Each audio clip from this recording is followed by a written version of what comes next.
Thank you for joining today's discussion on the importance of election integrity for democracy.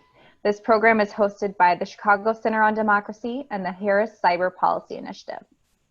Before I turn the program over to our moderator, Professor Susan Stokes, a couple housekeeping reminders. Please stay muted throughout the program to ensure there's no background noise. You will already be automatically muted, but please be mindful of this. Please use the Q&A feature to ask questions.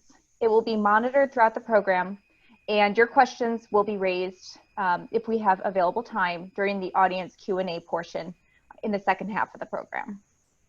If you have any technical questions or issues, please use the Q&A feature to contact us as well. This meeting will be recorded. And with that, I turn it over to today's moderator, Professor Susan Stokes, Professor of, Tiffany and Margaret Blake Distinguished Service Professor and Director of the Chicago Center on Democracy. Thank you, Mary. Thanks so much. This was a really exciting panel we have today, and I'm grateful to our panelists for joining us. You're going to learn a lot if you're watching this panel. So let me introduce our panelists. Ivana Hu is the CEO and partner of Omelas, an artificial intelligence and machine learning company that brings together the world's best developers with field-defining experts in defense and diplomacy to identify and analyze misuse of the world's most powerful communication tools. She's also a non-resident senior fellow at the Atlantic Council's Scowcroft Center for Strategy and Security. Welcome, Ivana. Audrey Klein is the National Policy Director at the National Vote at Home Institute. She has previously worked with the Colorado State Senate, Colorado's AFL-CIO, private consulting, and larger local and federal campaigns, and has worked in over 30 states and federally, focusing on campaign finance and elections compliance. So welcome, Audrey.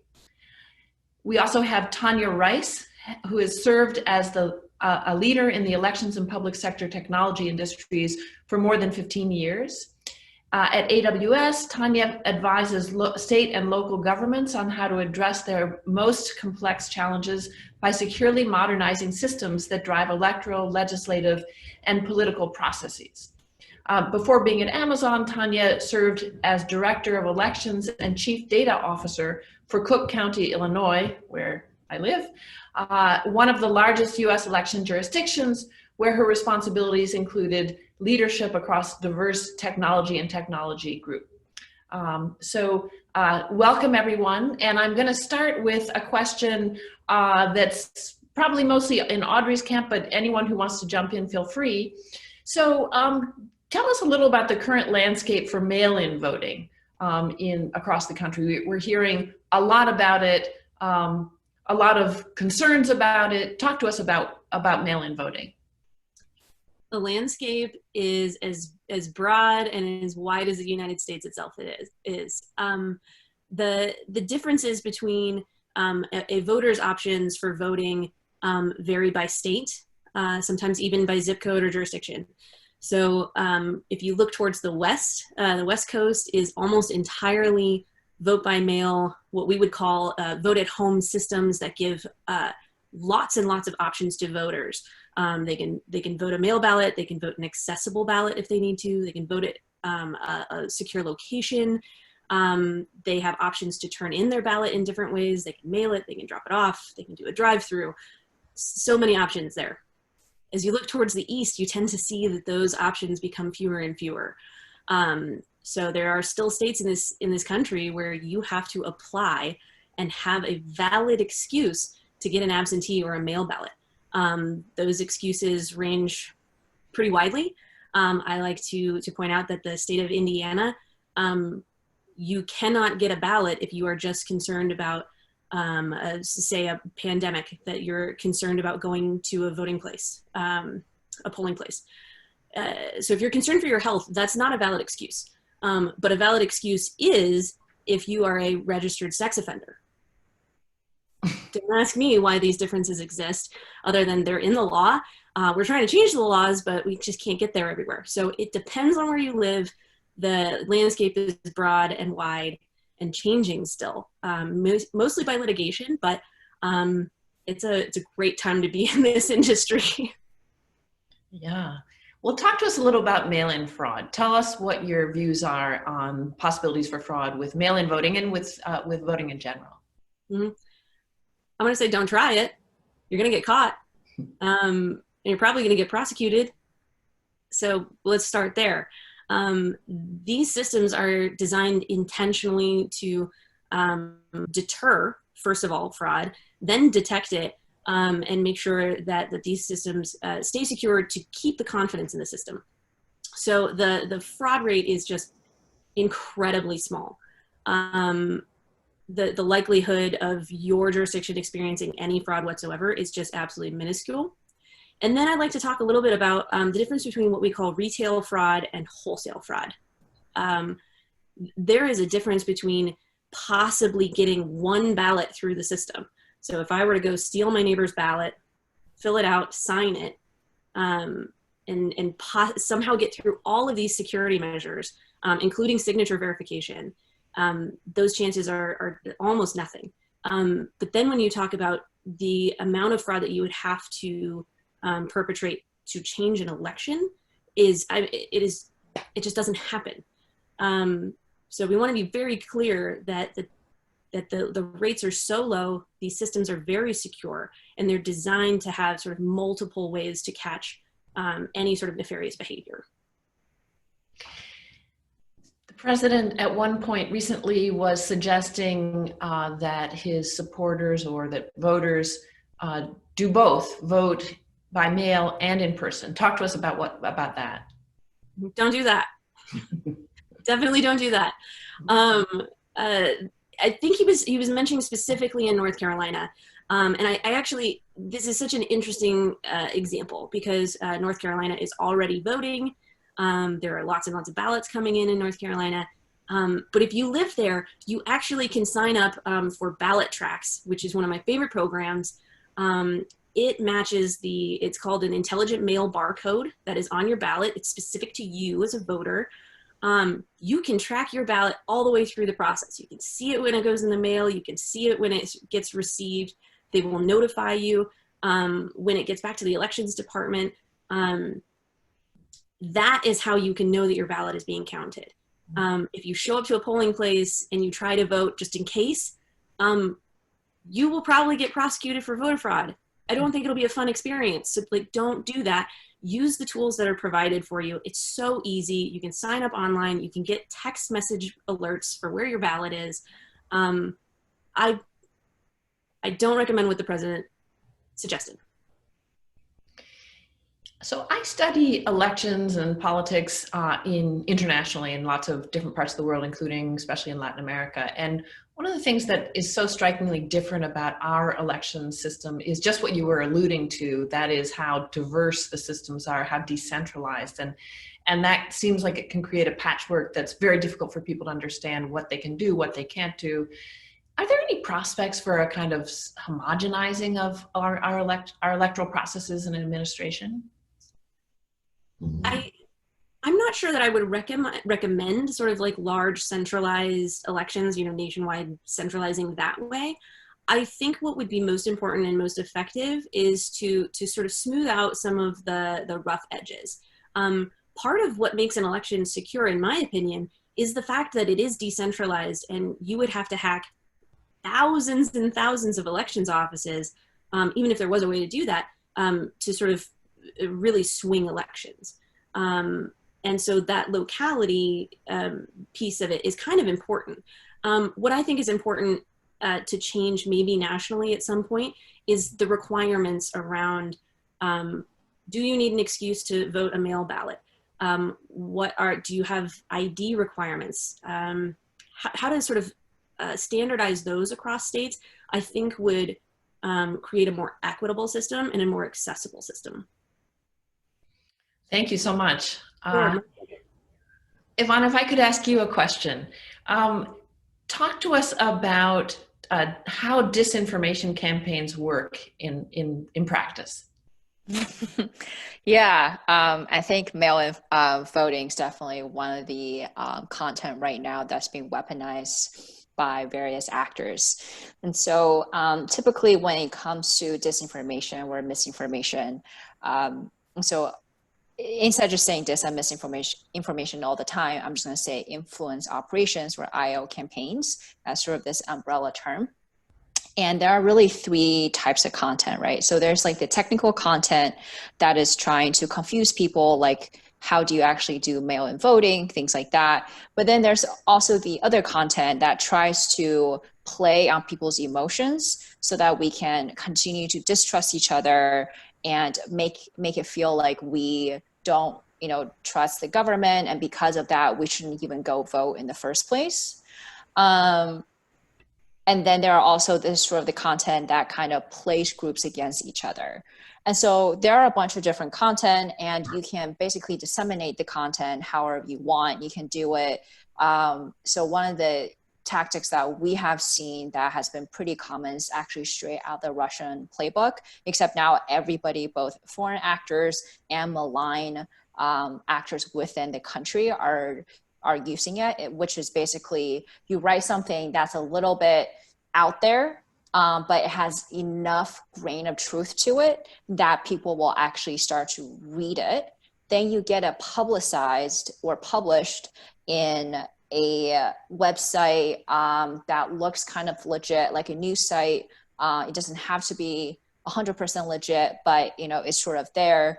And then once that's done, you actually then make sure that you can tweet that article at one of the reporters, at anyone in the mainstream, and all of a sudden this piece of fake news is now something that everybody believes. And that's a way that a lot of the bad actors are sort of using and disseminating disinformation. But the ultimate goal, like regardless of who they are, is basically the same, which is that we don't want people to show up for election because why bother, the government sucks anyway, or the results are rigged or anything like that. And and then there's also now this new narrative that we're seeing, which is about this post-election or on the day of the election violence that could potentially happen at polling places. Talk to me about who so in the national and the presidential campaign, mm-hmm. Does it look like the disinformation is more in favor of one candidate or the other? Is it sort of an equal opportunity kind of disinformation? Yeah, it's equal opportunity. We've seen some of the actors that have already been named by the head of intelligence. We call them the RIC countries, so Russia, Iran, China, and North Korea typically gets lumped in, but less so for the US election. They are putting out content that supports both sides. They're putting out content that tries to decrease the credibility of both candidates and platforms. So we've seen a lot, but domestically, I think there are more conspiracy theories out there about Joe Biden and Kamala Harris than there are about Trump and Pence.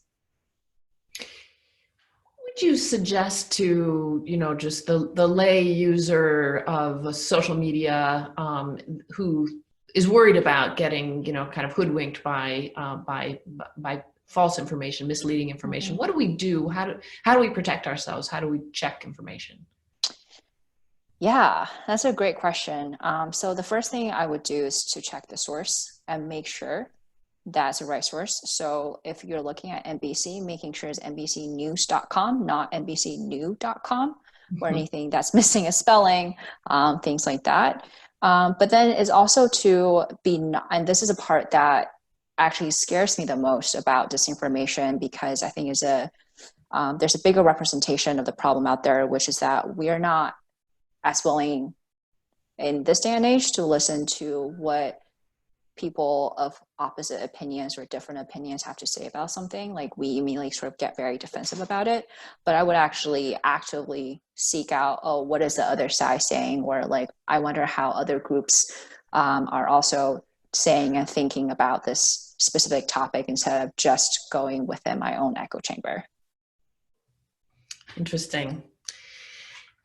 Tanya, let me ask you a couple of questions. So in the area of threats to the election infrastructure, give us first a primer on types of digital infrastructure that are used in an election. Sure, I'm happy to give you an overview of the industry and some trends. But first I can tell you a little bit more about my background in elections so you can understand my perspective and goals. So I'm originally a lawyer by training, but it was my passion for elections that led me back to graduate school, where I received a National Science Foundation Fellowship to study voting technology and post-election audits to increase confidence in elections. I really wanted to help elections officials and improve the ways that voters interact in elections. So from that research, I joined the industry and worked directly for the Cook County Clerk's Office and worked with a really great team there on a variety of election data and technology projects. 2016 really challenged us to dive deeper into our cybersecurity processes. We modeled best practices for continuous improvement and started looking at data science methodologies for cybersecurity. So building on that work, I received the offer to join AWS in January of this year, and I'm continuing to help state and local governments with elections and cybersecurity projects. So next, I can briefly share my screen and give you an overview of some key segments in elections.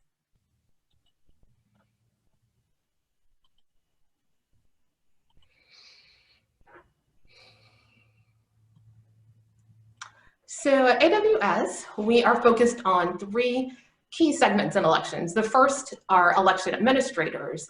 That includes my former role as a director of elections, but also secretaries of state, county clerks, supervisors of elections, registers of voters, and other officials entrusted with overseeing the administrative processes of elections. At AWS, we're working with election administrators on a variety of projects such as portals for online voter registration, mail ballot requests, mail ballot tracking tools, both Ballot Tracks and Ballot Scout, 2 of the popular platforms are running on AWS. We also work with partners on election result websites. So there's a lot of initiatives there. The second group of customers we work with are political campaigns. Those include both the Democratic National Committee as well as the Republican National Committee and federal, state, and local campaigns. Third, we work with civic organizations. These are nonprofits whose primary mission is to drive voter registration and overall participation in elections. Some sample customers include Rock the Vote and League of Women Voters. For National Voter Registration Day, our team published a blog that profiles many more civic organizations that are using the cloud to modernize their systems and increase security and scalability. So at AWS, we work backwards with customers to identify the trends and challenges important to them. In elections, we've identified 3 trends. The first is election integrity and cyber attacks. Since 2016, the volume, types, and sophistication of cybersecurity attacks in elections are becoming more damaging and disruptive, and new types of threats are emerging. Election infrastructure is now among the 16 DHS classified critical sectors. The second trend we've identified with election officials is demographic shifts in the electorate. 2020 will be the first presidential election that all millennials are eligible to vote, and voters across all demographics have an increased expectation of personalized digital experiences. The third trend we've identified with customers is modernizing aging infrastructure. The Congress has appropriated funds under HAVA, the Help America Vote Act, as well as the CARES Act for elections. And at AWS, we work with elections customers to identify their needs and align AWS innovations and other partner solutions that can help them meet their objectives. So there's 3 primary solutions or use cases that we work with elections customers at with AWS. The first is voter education and accessibility. The second is elections management with non-voting election technologies. And the third is security and scalability. So with that, I am happy to answer any additional questions on those topics, but that's a very brief overview of the industry and some of the digital innovations. Terrific, thank you. I have a few questions, but I want to remind our audience to send questions into all our speakers on the Q&A function in the Zoom meeting. So that was a great overview. Tell us what what's most vulnerable in your view? What keeps you up at night in terms of, sort of vulnerability in these systems? Sure. There's a number of cybersecurity programs that election officials are reviewing, and it's really making sure that all systems are strengthened and not just, having your eye on one particular type. I know bad actors, both foreign and domestic, are looking at any type of vulnerability they might be able to find in order to sow distrust and spread misinformation. So that's really, one of the key areas of vulnerability. But at AWS, we work with customers and partners to increase their overall cybersecurity posture so that we help them, mitigate any potential risks. What do you see as you talked a little bit about working with civic organizations that are interested in increasing registration, participation. What do you see as the main challenges that state and local governments have in that regard in terms of increasing voter participation? Sure.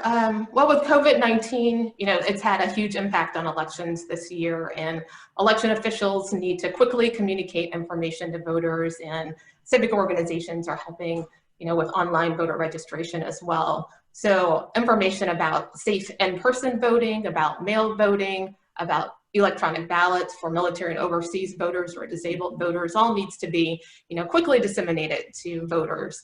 So at AWS, we've developed a voter education and accessibility offering, which kind of modernizes information dissemination through a variety of channels.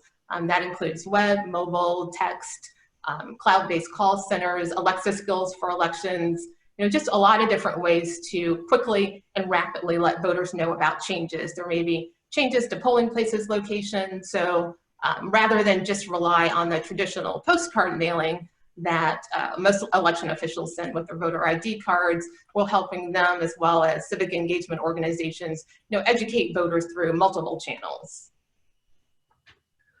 And so talk to us a little bit about the role of government policy versus elections infrastructure firms such as AWS in securing election infrastructure. So is this the purview of government? Is it the purview of firms? Is there some kind of division of labor that you see as a natural one?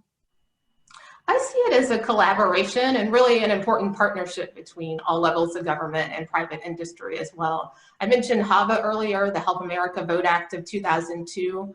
That was passed after the 2000 election. And since then, Congress has appropriated additional funds for election security and modernization. There's been a number of state laws that have been passed as well as local ordinances to strengthen cybersecurity and allow local governments to upgrade their technologies. So it's important for everybody to kind of advocate for that type of legislation and advancements within the law, but at the same time, you need industry partners and other experts who can help election officials implement new technologies and changes and reforms that can better serve their constituents. So it's really a collaboration among federal, state, local partners as well as election officials and technology firms.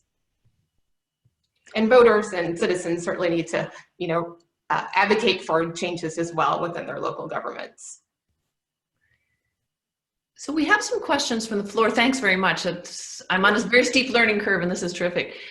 We have some questions on the floor, but I just wanted to give a chance for our other panelists to jump in on any of the questions and topics that the others have been discussing.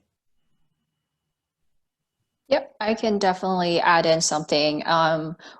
So there have been a couple of things that we have seen on our end. Probably the scariest thing for us is cyber-enabled influence operations. So, hacking into a certain website and then putting up fake stories, things like that. And the problem with how our current government is set up is everything is so siloed. And so influence operations people don't really talk to the cyber people and vice versa. And so a lot of times when these technologies start to merge together and there's a convergence, we don't really catch it until much later, even though if you look at the Estonian election from a long time ago and things like that, all of these tactics have already been used.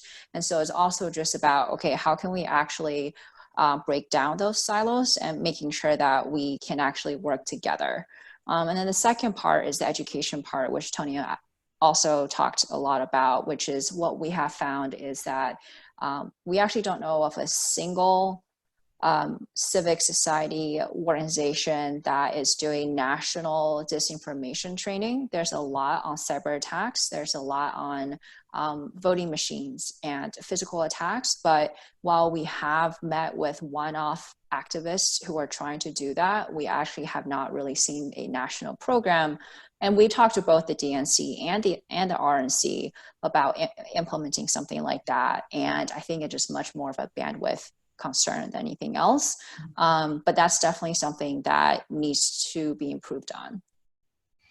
So Alon, if I understand you correctly, what you're saying is that there are that the sort of range of strategies that those who are interested in undermining elections use are pretty well known and stable. It's not as though there are new innovations in terms of, oh, we've never seen that before. Very often, it's more a matter of having some greater kind of coordination, maybe kind of some kind of overview agency that would be able to kind of coordinate efforts, because otherwise, at a more diffuse level, it's sort of a whack-a-mole kind of operation. Yeah, so they're new to the US election. Like, there are a lot of terms that I've used in the past couple of months that I never would actually thought would apply to the US context, including like potential post-violence election. It's like, oh, I feel like I'm like back in my, Middle East or Africa years, like talking to people about their elections. And so a lot of the tactics are new to the US election, but they're not new if you kind of expand your horizon to looking at especially what has happened in the Baltics and in certain parts of Africa and certain parts of Latin America. So it would be useful to have some kind of compendium website place where you can, that kind of brings together the broad range of forms of threats to electoral integrity around the world, so that now in the United States we could consult that more easily. Yeah, and then also have that accessible to local officials, because I think there's also kind of a disparity between what the federal government can do, so what DHS CISA can do and what they can put out in terms of their working group deliverables and things like that, to if you're talking about Cook County or Franklin County election officials and what they typically read and where they get their information from. Oh, that's fascinating. Audrey, did you want to jump in on any of this? I guess I could just sort of be maybe in some ways the other side of the spectrum on this one, to agree with Tanya and say like that elections are an ecosystem. It is not just a relationship between an election official sending a ballot to someone or inviting them into a polling place to vote. There are massive structures around voter information, voter accessibility. And so not only do we need to be conscious of the misinformation, but I know my organization in particular, we are working directly with election officials and advocacy partners to emphasize and lift up what we call trusted information. And that's usually coming directly from your local official. We're seeing in some polling that we've been doing that those are the people that voters trust, and they want to hear that information from them. And so if we can sort of work within the ecosystem to make that be the point of contact, it's the simplest way to get real good trusted information to voters as quickly as possible. I'd just like to add a +1 on that. Very important for election officials, particularly with the release of election results, to be the trusted source of information. This year, at AWS, we're working with a variety of partners on security and scalability of election night reporting websites, but we need to, be cautious of disinformation campaigns and misinformation campaigns about election results, and just urge patience, particularly with election results. We're used to the media making an early projection based on unofficial results, but election officials take weeks to tabulate, all of the official results before certifying. So we want to just make sure that everyone is cognizant of that and lets the process roll out. Election officials are dedicated professionals and working, hard around the clock, with all their due diligence to make sure the vote is tabulated correctly. So we just, want to make sure that everyone is aware of that. Great point. Those of us old enough to remember the 2000 election and the, long, tedious, careful job that county officials in Florida did to check the vote count. Thanks so much. So let's go to, we have some excellent questions from our audience. So David Ennis says the 2018 election showed both high rates of rejected mail-in ballots and high variability in rejection rates among voting districts, at least in Georgia. What can be done to address this problem, given that mail-in ballots will be far more prominent in the 2020 election? Audrey, that sounds like maybe that's a question for you. Yeah, this is a real challenge because, like I said earlier, that a lot of local jurisdictions are given very broad decision-making authority on what kinds of ballots can be rejected. So specifically in Georgia, we've put together a lot of recommendations, and they've taken many of them that require things like, if it's going through a machine for like a signature verification system, if it's rejected there, then it actually goes to like bipartisan teams of judges. This is a best practice that we think is a very good way to ensure fairness and equity. And then when you have sort of just like differing views on what a rejected ballot is or why a state would be doing that in general, we highly recommend that you're coupling any kind of rejection requirements to a cure requirement. This does not exist in every state. And that's kind of a constant piece of frustration for myself. It's something that I'm focusing on in like Pennsylvania. If your ballot's rejected, you first of all may not know, and then second of all, you may not be able to fix whatever error there was. So those kinds of changes and best practices have been happening across the country. They are not universal and they are not the same. But generally you see a large reduction in rejection rates when you standardize processes that are based around equity and accessibility. Okay, question from Evelyn Lee. Who are the groups that have incentives to influence or rig the outcomes of our elections? Are they foreign or domestic threats? Who wants to grab that one? I can do it. Okay. They're both. Sometimes for foreign adversaries, it's not necessarily to rig the election results, but it's to use this as an opportunity to sow in further distrust and internal strife. And so that's the reason why they typically play both sides in terms of supporting or not supporting a certain candidate and his or her policies. Domestically, it gets a little bit trickier.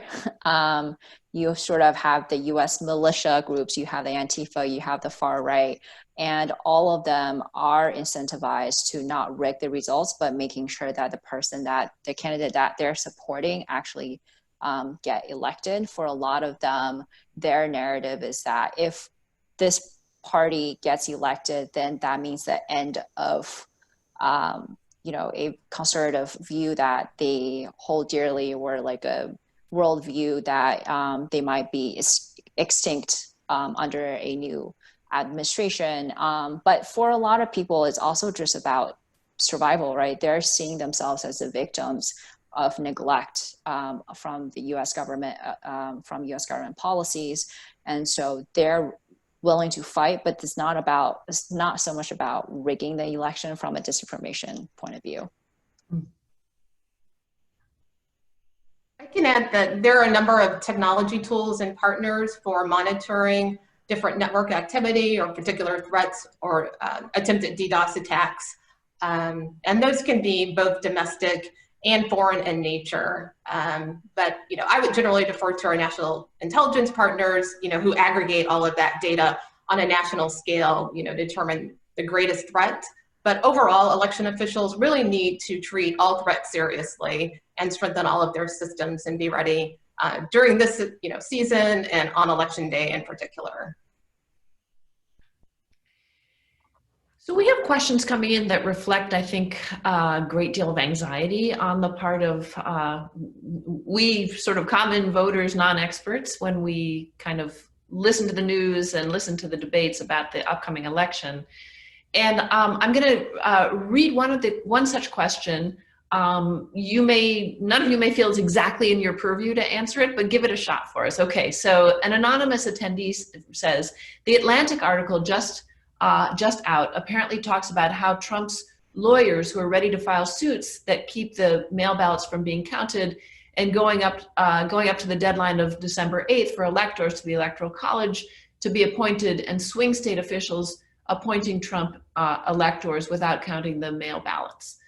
Apparently the Constitution gives them the right to do that. Can you comment on that possible scenario? I can comment just a little bit and briefly, with the very large caveat that I am not a lawyer. I do not play one on TV. However, I sort of play in the sandbox with them quite a bit. I've heard about this sort of idea as to sort of run out the clock. I can tell you right now that Pennsylvania will not be counting ballots on December 8th. That is not a scenario that anyone is contemplating in reality. Now, is it going to take a little bit longer than usual? Sure. So running out the clock, it would take some sort of massive court judgments that would stop counting or something like that. But it would be very, very hard to do. I understand that it's a nightmare scenario that in some way is theoretically possible. There are groups that are watching these things. They are playing out sort of war games around them right now. I think the most important thing to remember is that these elections officials are working day and night every day to make sure that these ballots are going to get processed accurately and fairly. And then whatever happens afterwards is going to sort of be up to the courts. But I do not see this as a realistic scenario. What about the other part of the question about the selecting electors for the Electoral College? Is that? I guess that's sort of that's the point that I'm getting to, is that I do believe that the results will be certified before then. And so if the results are certified, then the mechanism is to have the electors be selected in that way and apportioned in that way. I just don't see it as a realistic scenario. I could be wrong. I've been wronger before. I'm not seeing that as a real option right now. Anyone else on that one? Okay. Another question from the audience. How is it, Maureen Okoli asked, how is it that the US created the internet, yet we are grappling with election security and talking about foreign actors' influence in our election? Did we create a monster that we can't control? Talk to us about that. Anyone? It feels like a question that's meant for Ivana there, but. Yeah, Ivana. I can. Yeah, so that's a really good question. We used to do a lot of training for election integrity for foreign governments and political parties. And one of the questions that we used to get actually is, well, can't you just shut down the internet? Then we'll all be fine from the 90 days preceding an election. The answer is, of course, no. Not if you want a fair democratic one. So I think the problem here is that it's important that we don't conflate sort of the tool with the intention. Technology, including the internet, is just a tool, right? It's not going to change intent. So if we really want to get at the root of the problem, is we need to better understand the intent of why these actors want to interfere with our election, and try to tackle it from that perspective of trying to dissuade them. But ultimately, a pen is only as good as what you want to write with or write down with it. It's not, you can't just like say, hey, you know what, we're just going to take away all the tools. So that's the way that I think about it. Vanda, can I ask you a question? So there's a lot of discussion and a lot of controversy about the big social media companies and platforms and what they are doing or not doing. If there were one additional, measure or policy that you could wave your magic wand and get Facebook or, or Twitter, or name your platform, to adopt, what would it be in terms of, dealing with disinformation around elections and campaigns? I would actually go one step further than that and say, if I can wave out my magical wand to come up with another business model, where I at least reform the advertising business model. What would that look like? I don't actually know, because that's the biggest problem, right? Because social media platforms make their money by the number of clicks and the number of users. And conspiracy theories, a lot of the hyped up disinformation, like they're just more interesting to people than like the very dry truth of like, here are the nitty gritty guidelines for mail-in voting, right? Like, sure, you can gamify that somehow so people pay attention, but at the end of the day, the red pill stuff is always going to be more interesting to people because it's more of an entertainment than like actual guidelines. And so if there's another way for social media companies to actually make their money instead of using advertising, I think that would actually solve some of the problems a little bit more organically than removing content, because removing content is very much a whack-a-mole game. So maybe go over to dues rather, small membership fees, something like that, rather than advertising. Right, where you can have a free version, but then you can also have a paid version. The problem with that is you run into a lot of ethical concerns with having two layers of like, oh, the elite and then the one for everybody else, right? Like that's not really fair for people either. So we have a few other questions from the floor, but I wanted to make sure we give a chance, since we have this amazing panel all together in one place, sort of virtually in one place, just to give you folks a chance to pose any questions that you have for one another.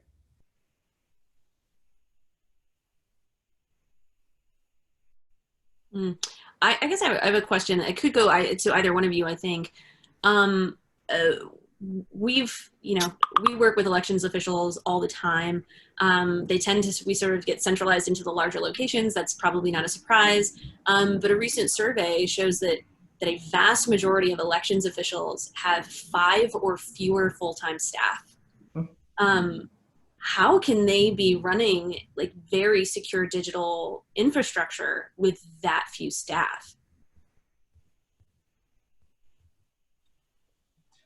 Sure, I can comment on that. There's definitely a wide disparity of resources available to election officials in large and small counties across the U.S. Cook County was a very large jurisdiction. We had a very large staff and, as mentioned, very dedicated professionals with, a wide variety of expertise. But there's a lot of small counties as well that need to rely on state and federal partners in particular, to help them with cybersecurity.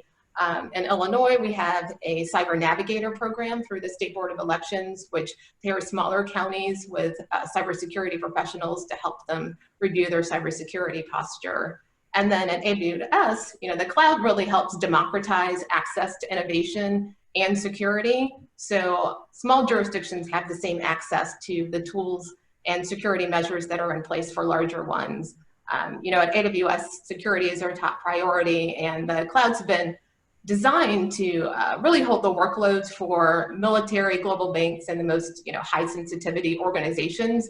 So election officials can rest assured that if top secret workloads are being protected, certainly election data will be as well.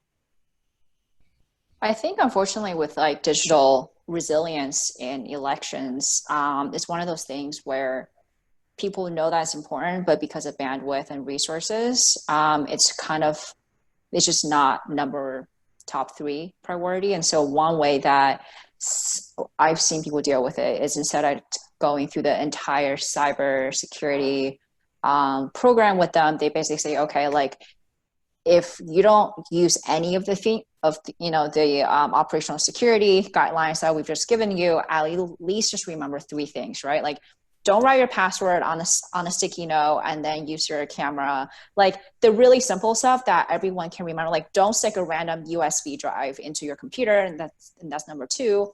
And then I forget what number 3 was.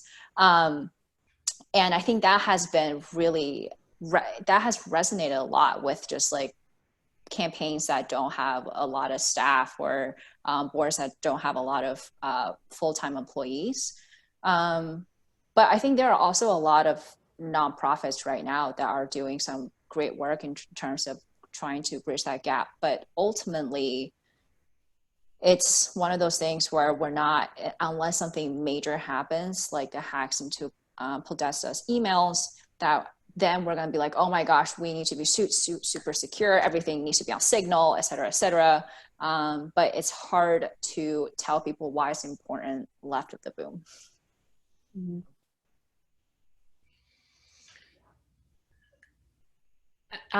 Okay, so we have a couple more questions.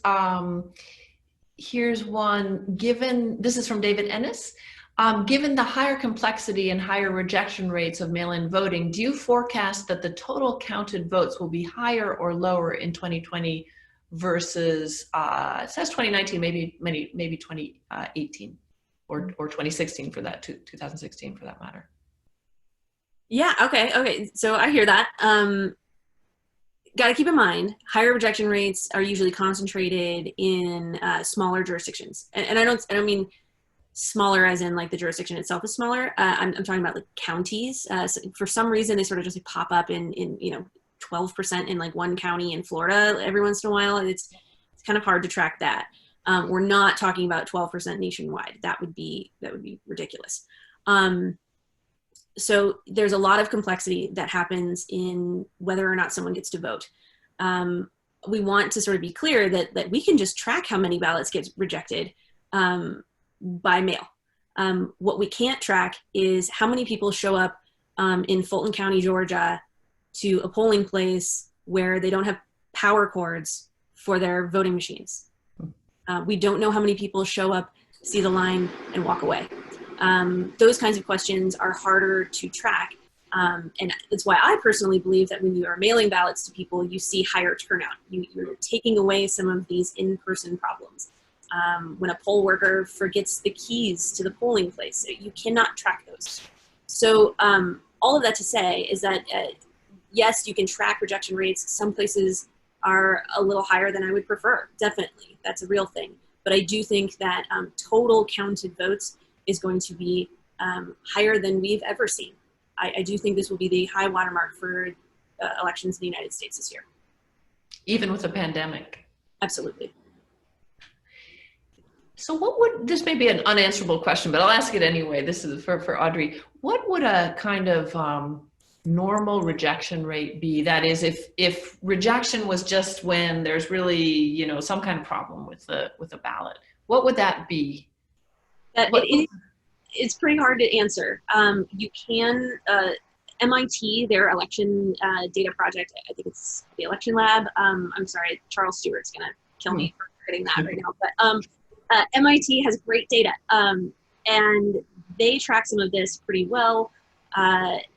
If you look at the kind of different jurisdictions, if you look at what we call a mature vote-at-home system, you're looking at Colorado, Oregon, Washington. They hover around 1%, sometimes less, sometimes a little more. And then you kind of have to dig into what the rejection rates are in the state. So why are they being rejected? Colorado had, I think it was 0.78% rejections in 2018, so less than 1%.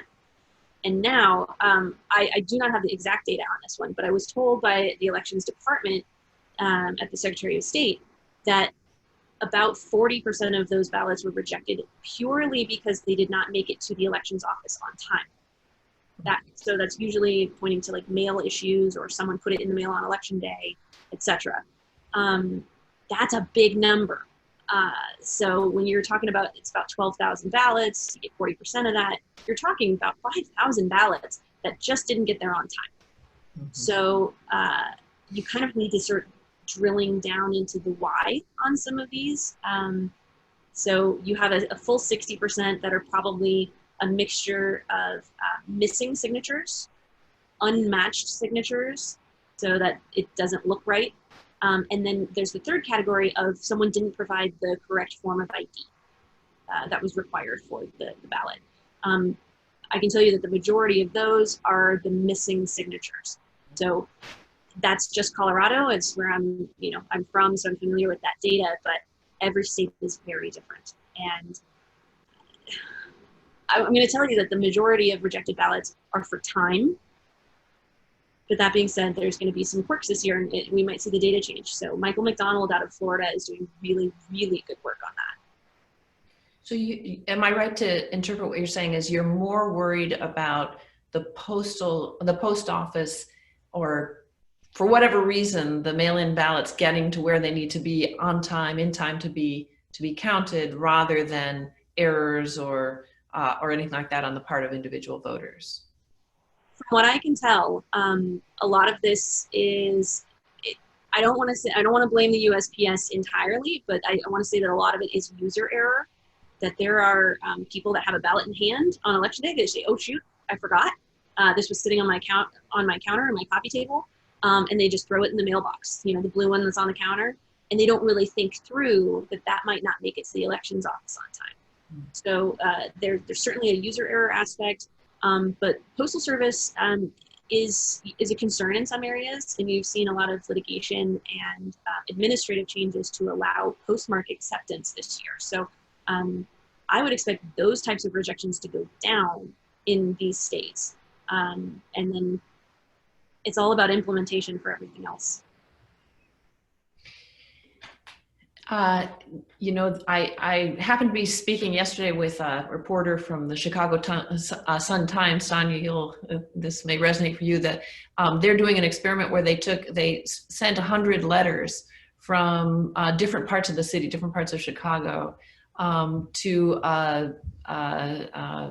post office box, and they did it to see how long it would take for the size and kind of of a weight of a ballot that you would send in, and they were looking at how many came in within 14 days, and I think she said that as of the day 14, 98 of them were in. So I don't know if that's you could look at that as glass half empty, 2% is a lot in an election, or glass half full, 98% sounds not too bad. Any thoughts about how this is going to look, going back, if you will, to your time in Cook County, Tanya? Sure, that sounds very familiar. It's the type of experiment election officials would run to make sure that the ballots would be received on time. But the ballots do need to be postmarked by election day in order to be counted. And although in Illinois, the counting continues for 2 weeks after the election, including provisional ballots, those ballots do need to be postmarked by election day. So it's kind of a review of all of the material that's coming in, and making sure the ballots meet all of the requirements. The postmark, the signature, as Audrey mentioned, all of that's very important in order to legitimate the vote.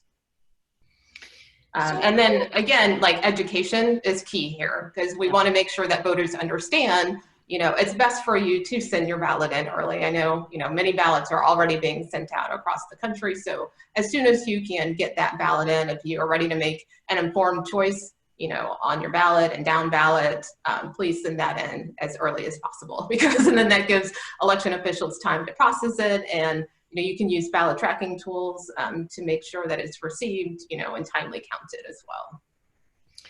Ivana, is there a lot of disinformation out there about these kind of rules and mechanics and the best way to vote, and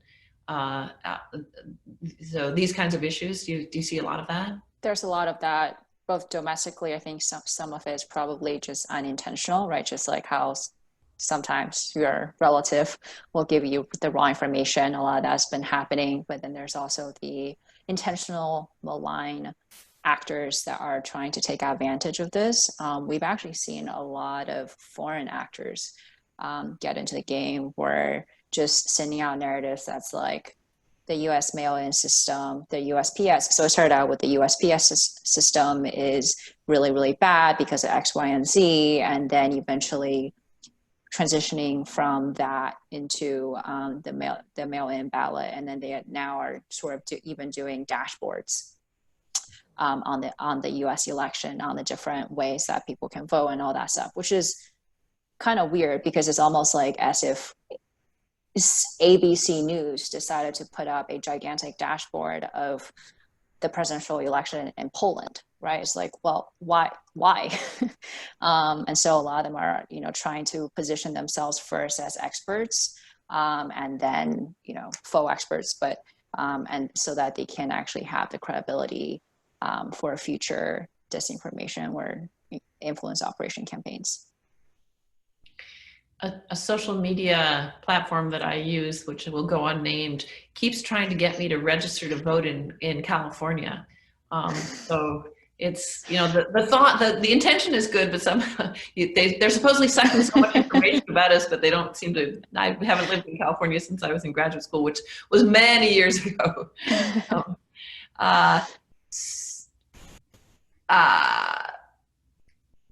Another question from the audience.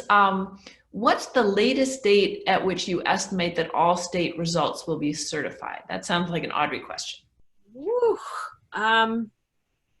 So that's complex. A lot of states have specific statutes that require their certification process to be completed by. The latest one, I believe, is California, and I think it's past 30 days. I think it's 30 something. I don't want to get too specific, so I don't know it, but it's long. And that's not a bad thing. I kind of try to push back on this narrative that slow is bad. No, slow is good. Slow is secure. It is ensuring that people are not rushing through a process. There's no hanging chads. Not like anybody uses that anymore, but we don't want to sort of speed up the process in a way that is not secure. So, we're recommending doing pre-canvassing. In a lot of states, we need to change the laws in Michigan and Pennsylvania to allow these ballots to start getting processed before Election Day. You'd be amazed at how important that is, to sort of make sure that these results are coming out in a way that is effective and secure. So each state, it varies. I have a big spreadsheet about it. If anybody's super, super interested, my email is audrey@voteathome.org. Shoot me an email. I'd be happy to send you that whole column. It's alarming how different states do these things. But I'm going to say it's California, and I can't get you the exact answer on that. But it's a while. I imagine, so on the issue of whether states can start counting ballots before Election Day, mail-in ballots, is the trade-off sort of, you'll get the count more quickly, but on the other hand, maybe there'll be some leaks about how it's going, or maybe that'll be public and that could influence the day of voting. How do we think about that? We think about it as a process improvement. Not only does it allow the elections office to not just be completely inundated on Election Day, so it smooths that out quite a bit, but it also allows for what I was speaking about before, the cure process. So if there was an issue with your ballot, if you forgot to sign it, or something like that, you have the opportunity to cure. Obviously, it's different from state to state, but it is very important. And I have a feeling that Tanya has like a lot of thoughts on this. Just a last quick comment from my former role. So it's not that the votes are being tabulated in advance, it's just that the process is starting. So you're able to start to compare signatures and start to open the envelopes and pull out the ballots. And then, you can start running the ballots through the machine, but no actual votes are tabulated or put into the system, for the actual tally of election night. So it just gives election officials extra time, to go through all of those procedures, which are very important, to make sure that the vote is accurately counted. That's great to know. I didn't know that. And now I wonder, why would you not allow that processing to start early? No good answer to that. No good answer. Well, on that note, we are out of time. This has been tremendously helpful, tremendously educational, I'm sure, for our audience. And thank you to the audience for sending in great questions. And we will leave it at that. Thank you so much. Thank you. Thank you. Thank you.